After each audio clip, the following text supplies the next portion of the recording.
Mengetahui apa saja indikator yang membuktikan bahwa Wapres Gibran Rakabuming Raka adalah Wapres terbaik, saat ini kita sudah bergabung dengan politisi PSI, Ade Armando, dan Direktur Eksekutif Lingkar Madani, Ray Rangkuti. Selamat sore, Bang Ade, Bang Ray. Sore. Saya ke Bang Ade dulu. Saya sama Mas Ade batiknya hampir sama warnanya ya. Pak batiknya sama, kompak kayaknya hari ini ya. Kalau gitu saya ke Bang Ade dulu ya. Nasionalis ini. Oke, baik. Bang Ade, pertanyaannya gini. Apa indikator utama yang membuat seorang Ade Armando menilai kalau Gibran adalah Wapres terbaik Republik Indonesia? Ya, saya berusaha menjawab dengan secepat-cepatnya, sesingkat-singkatnya ya. Jadi kira-kira tuh begini. Sebetulnya kalau nggak salah konteks pembicaraannya adalah mengenai apakah apa yang dilakukan oleh Jokowi gitu ya selama ini saat ini adalah bagian dari atau PSI sendiri selama ini adalah bagian dari upaya untuk mengangkat ya Mas Gibran ke depan gitu ya. Itu konteks pembicaraannya. Nah, dalam hal itu saya mengatakan bahwa berbeda barangkali dengan ungkapan para jenderal itu, para jenderal purnawirawan yang mengatakan bahwa Gibran itu harus dimakzulkan ya. Walaupun baru 7 bulan dia sudah harus dimakzulkan. Dan itu kan juga mendapat dukungan dari banyak pihak ya, bahwa ini adalah seorang wakil presiden yang tidak berkualitas, yang tidak memiliki kapasitas, dan karena itu ini berbahaya, apalagi bahkan ada analisis tentang bagaimana kalau sampai Pak Prabowo meninggal ya, maka yang akan menjadi penggantinya bagi Gibran. Hal-hal semacam itu kan sering kita dengar ya. Itu saya berusaha katakan bahwa ya jangan seskeptis itu dong, jangan senegatif itu. Kalau dalam pandangan saya, Gibran ini adalah orang yang sangat bisa kita harapkan untuk kedepannya ya, tidak sebagai presiden 2029, tapi dia adalah orang yang tidak perlu buru-buru hanya karena 7 bulan ini tanpa sebetulnya ada indikator yang cukup juga, kemudian dikatakan harus dimakzulkan. Karena dalam pandangan saya, supaya lengkap dulu nih ya, dalam pandangan saya justru Gibran ini melakukan banyak hal yang selama ini justru tidak dilakukan oleh para wakil presiden sebelumnya. Seperti apa Bang? Seperti apa yang dilakukan oleh Wapres Gibran yang tidak pernah dilakukan oleh Wapres sebelumnya? Oke, kita lihat Wapres sebelumnya selama itu tuh lebih ditempatkan sebagai pelengkap ya. Jadi kayak ban serep, ketika presidennya meninggal atau sakit atau berhalangan dia yang menggantikannya. Ini udah berlangsung sejak dulu ya, sejak zaman Orde Baru ya, walaupun barangkali banyak wakil presiden itu yang terkemuka ya, contohnya paling gampang adalah ada Tri Sutrisno, ada Sudarmono, ada Malik ya, tapi waktu itu mereka sebetulnya lebih sebagai pelengkap. Di masa reformasi ini pun paling-paling yang kita lihat agak lebih menonjol dari yang lainnya adalah Pak Budiono ya. Tapi Pak Budiono ini kan orang yang senyap ya, kita tidak lihat dia. Sementara di zamannya Pak Prabowo ini kelihatan Pak Prabowo ini ingin agar wakil presiden lebih muncul, lebih sejak hari pertama dia menjabat sudah turun lapangan, sudah melakukan program, sudah bicara dengan masyarakat, sudah bikin video-video yang menjelaskan kepada masyarakat tentang program-program yang sebetulnya sulit kayak hilirisasi nikel, AI dan macam-macam. Nah, jadi apa yang dilakukan oleh Mas Gibran selama 7 bulan terakhir itu sudah dengan sangat baik menurut saya dia lakukan, dan menunjukkan bahwa kalau ini yang akan menjadi wakil presiden Pak Prabowo selanjutnya selama 5 tahun nanti, dia adalah seorang wakil presiden yang sangat bisa kita percaya, bisa sangat kita harapkan. Itu konteks. Konteksnya punya terobosan lah sebagai Wapres begitu. Saya ke Bang Ray. Bang Ray, baik. Bang Ray, kalau menurut Bang Ray sendiri, respon Abang gimana? 7 bulan menjabat, bahkan sebenarnya jarang memberikan statement, tapi dinilai sebagai Wapres terbaik. Abang setuju atau enggak? Iya, kalau dari sudut Bang Ade Armando, saya kira bukan hanya terbaik sepanjang sejarah Indonesia, bahkan bisa terbaik sepanjang sejarah Asia Tenggara, Asia, bahkan mungkin dunia ya. Kan tinggal disebut-sebut aja begitu ya kan, bahwa Gibran ini adalah wakil presiden terbaik bukan hanya di Asia, di Indonesia, mungkin Asia Tenggara, Asia atau bahkan mungkin dunia. Lihat kiprahnya, lihat usianya, ya, melihat tampilannya macam-macam. Kalau itu yang jadi alat ukur.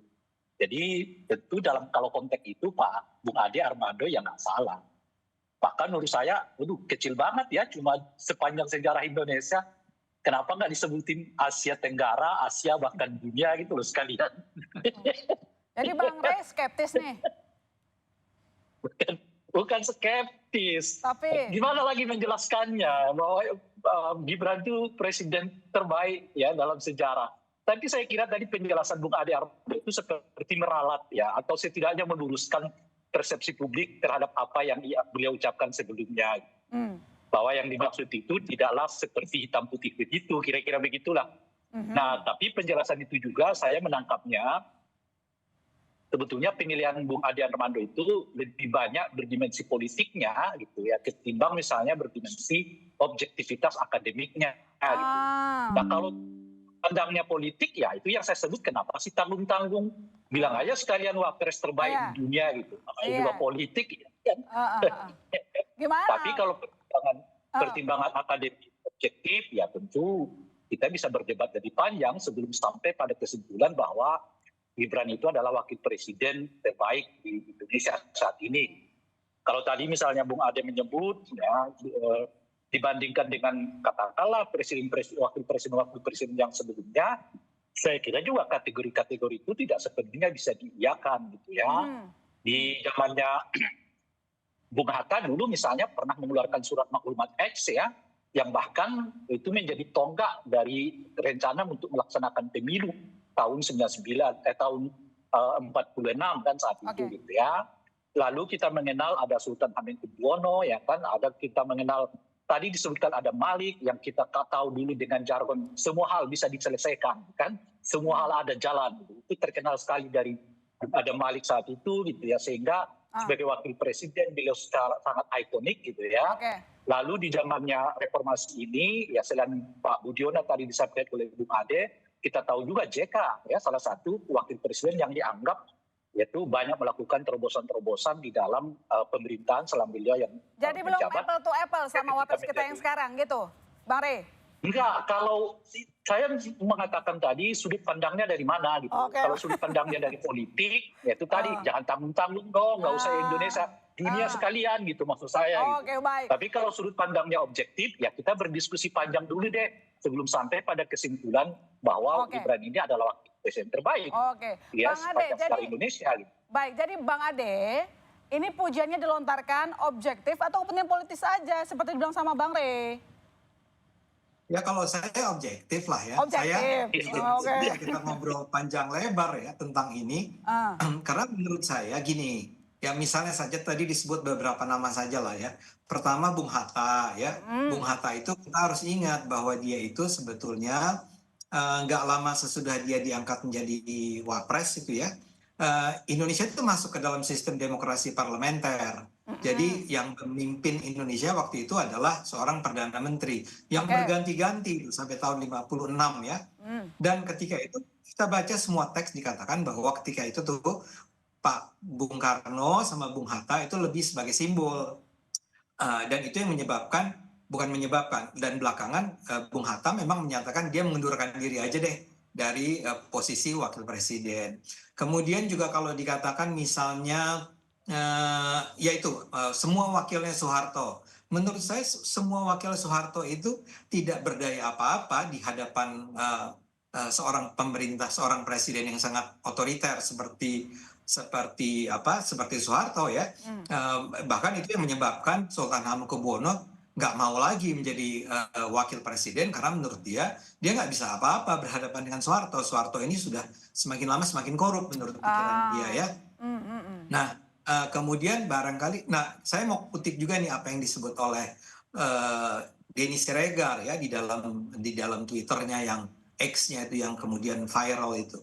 Dia bilang sama, wah kayaknya dia melihat saya tidak melihat atau saya berpandangan Gibran itu lebih berkualitas daripada Bung Hatta dan B.J. Habibie. Saya bilang nih sekarang bahwa gini loh ya, yang namanya Bung Hatta itu memang kebetulan dia menjadi seorang wakil presiden di masa pemerintahannya adalah parlementer, dan parlementer itu yang berkuasanya adalah Perdana Menteri. Sementara B.J. Habibie itu hanya menjadi wakil presiden selama 2 bulan Oke. menjelang kejatuhannya menjelang kejatuhannya Soeharto. Jadi menurut saya konteks itu harus dibaca dong ya.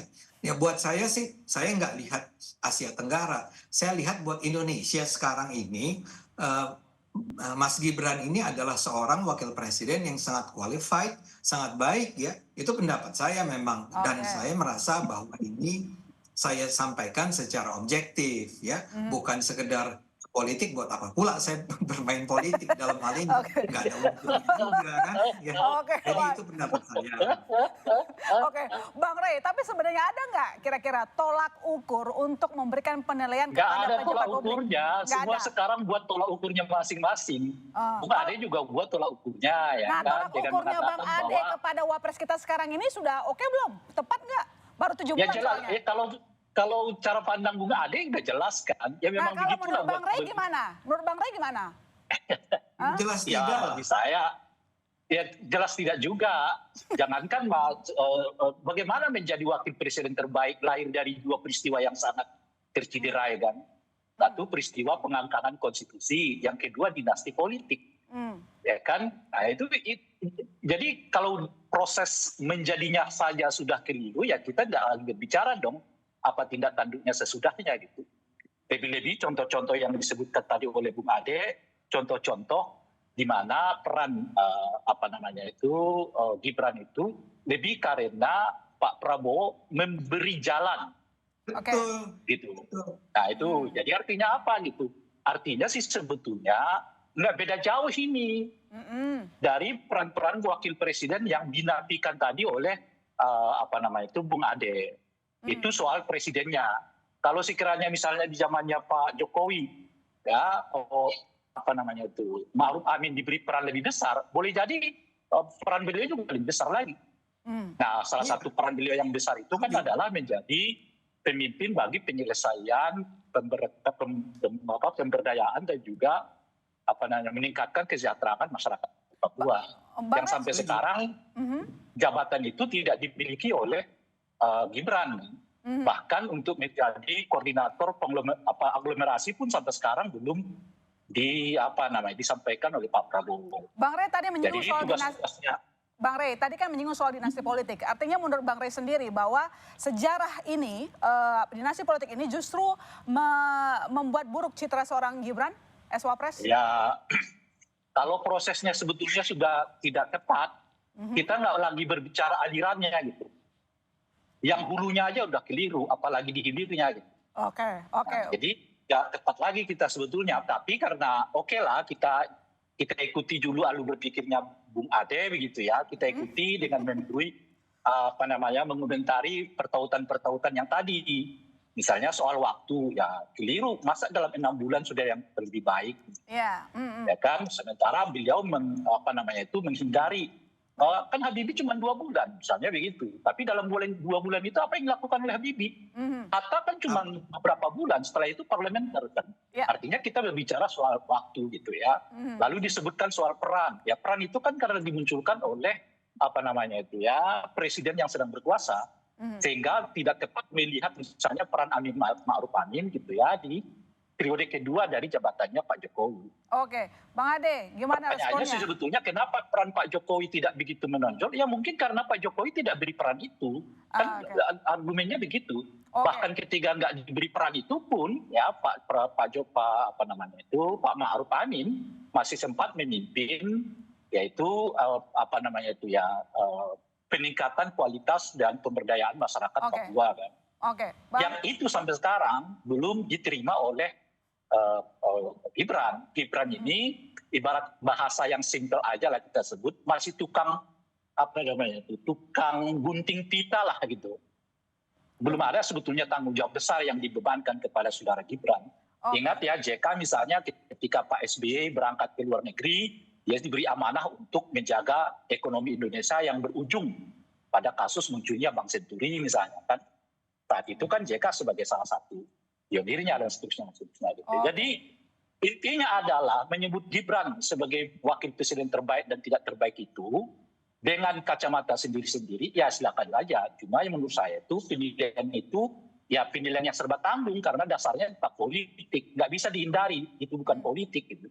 Apalagi Bung Adi Armando yang merupakan ya kader dari satu partai yang adiknya presiden ya menjadi ketua umumnya ya. Jadi kalau Bung Adi mengatakan nggak ada sangkut pautnya, itu kerugian Bung Adi Armando kenapa ada di dalam partai itu gitu loh. Sehingga kalau berbicara yang menurut Bung Adi Armando sekalipun objektif, ya orang tetap akan bertanya bagaimana kita bisa memisahkan Adi Armando sebagai PSI dengan Adi Armando sebagai katakanlah akademik dengan pilihannya objektif. Gitu. Lagi pula ya apa namanya itu substansi yang disebutkan tadi oleh Bung Adi Armando memiliki kelemahan yang cukup banyak gitu. Sehingga kelihatan kesimpulan bahwa Gibran itu sebagai presiden terbaik itu terlalu terburu-buru, terlalu dipaksakan dengan argumen yang tentu menurut argumen ala kadarnya yang menurut Bung Ade adalah argumen terbaik gitu. Dan oleh karena itu saya mengatakan jangan tanggung Bung Ade. Kenapa cuma Indonesia? Sebut aja sekaligus dunia gitu loh. Oke baik. Bang Ade gimana nih? Punya pandangan yang sangat berbeda dengan Bang Ade kalau Bang Reda mengatakan bahwa cuma tukang gunting pita katanya. Pertanyaannya kenapa sih baru 7 bulan menjawab Bang Ade langsung bilang bahwa ini wapres terbaik Republik Indonesia? Ya, jadi pertama juga saya mau kasih catatan ya, kalau yang ngomongnya Ray Rangkuti, ya kita tahu semua lah, dia itu hidup mati anti Jokowi ya. Jokowi, Kaisang, Gibran, itu semuanya anti lah. Jadi apapun yang dilakukan oleh Gibran, oleh Kaisang, atau oleh saya yang memuji Gibran, itu pasti salah lah ya. Bahkan dibawa-bawa ke Asia Tenggara, ke seluruh dunia, dan seterusnya. Saya senang kalau orang mau bicara secara objektif tentang apa yang sudah dilakukan dan apa pencapaiannya Gibran, karena menurut saya apa yang satu hal memang saya setuju bahwa Gibran itu beruntung punya presidennya Pak Prabowo. Pak Prabowo ini seperti memang memberi kesempatan seluas-luasnya buat Gibran untuk ya lakukanlah, misalnya kemarin itu dia sempat bikin ya taruhlah ini yang sekarang lagi ramai dibicarakan, seri video ya tentang hilirisasi, tentang AI ya, tentang yang mungkin memang nggak dipahami oleh Bung Rai sendiri kan. Ya jadi memang itu bisa dilakukan oleh Gibran karena diberi kesempatan oleh Prabowo. Saya senang bahwa Prabowo itu memberi kepercayaan yang sangat luas kepada seorang wakil presiden yang bahkan di masa-masa lalu tidak pernah dilakukan ya.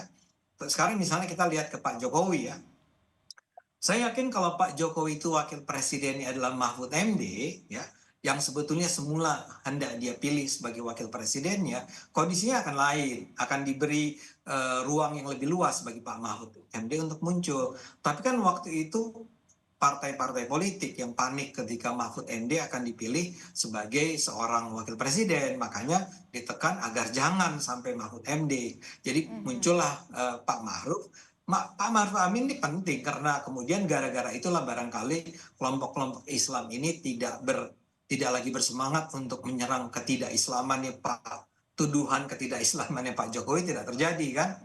Ya tapi akibatnya ya tadi ya tidak mungkin ketika itu Pak Jokowi yang memberikan keleluasaan yang lebih luas ya kepada Pak Mahfud Amin, Pak Ma'ruf Amin. Tapi di masa-masa lalu kita juga tahu loh ya, misalnya saja di masa taruhlah SBY ya, SBY punya wakil presiden yang tadi disebut-sebut namanya Yusuf Kala. Yang terjadi mereka konflik ternyata ya, ketegangan, tidak harmonis sepanjang berapa tahun, bahkan ini melibatkan para pimpinan sendiri untuk tidak lagi bertemu dengan Pak dengan Pak Yusuf Kala ya. Jadi ada hal-hal semacam itu. Jadi saya sih ngerti bahwa kita lihat dari zamannya B.J. Habibie nggak ada wakil presiden. Gus Dur sama Megawati wakil presidennya juga nggak akur ya, bahkan Megawati dianggap sebagai salah seorang yang punya peran dalam menurunkan Gus Dur ya. Megawati punya wakil presidennya Hamzahas yang lagi-lagi ya pelengkap aja lah gitu ya. Nah SBY mula-mula dengan Yusuf Kala, kedua dengan Budiono yang tadi disebut. Nah saya mau bilang bahwa kita tuh sebetulnya juga nggak punya daftar wakil-wakil presiden yang sekaligus adalah orang-orang yang excellent, tapi juga menjalankan peran sebagai wakil presiden sebagaimana yang kita harapkan. Nah, disinilah keberuntungan Gibran. dia dikasih kesempatan oleh Prabowo. Oke, baik. Gitu. Bang Rey, singkat saja dijawab Bang, apakah Abang tidak mau mengapresiasi bahwa tahun ini wakil presiden kita diberikan peran, diberikan ruang oleh Presiden Prabowo Subianto? Ya bagaimana saya mengapresiasinya, kan contoh-contohnya sepele banget disebutkan oleh Bung Ade tadi. Misalnya pidato-pidato melalui YouTube, masuk itu yang jadikan sebagai salah satu indikator bahwa beliau ini kecemerlang gitu ya. Jadi sejujurnya saya nggak bisa berdiskusi lagi gitu loh. Mestinya apa kata Bang Ade? Mestinya apa kata Bang Ade, Bang Rey? Ya, kenapa? Mestinya apa kata Bang Ade? Singkat aja. Itu makanya saya kok tanggung sekali Bung Ade. Kenapa sih nggak dipromosikan saja beliau ini menjadi wakil presiden terbaik di seluruh dunia? Contohnya apa? Pidato melalui YouTube gitu ya kan. Terus diberi kesempatan kepada Pak Prabowo, nggak pernah ada konflik dengan presiden.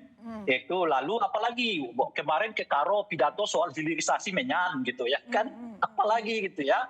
Nah itu contoh-contoh yang paling the best menurut Pak Bung Ade Armando. Oleh karena itu beliau layak dicalonkan sebagai calon wakil presiden terbaik sepanjang sejarah di dunia. Kan kira-kira begitu. Jangan tanggung-tanggung lah kalau mau banding-bandingan. Kita sudahi dialog kita ini karena kalau saya perpanjang makin panjang diskusi kita. Terima kasih Bang Ade, terima kasih Bang Rey. Pokoknya urusan menyan menjadikan beliau jadi wakil presiden terbaik itu aja lah. Wah, terima kasih telah bergabung di Sapa Indonesia Malam. Selamat malam Bang Ade, selamat malam Bang Rey.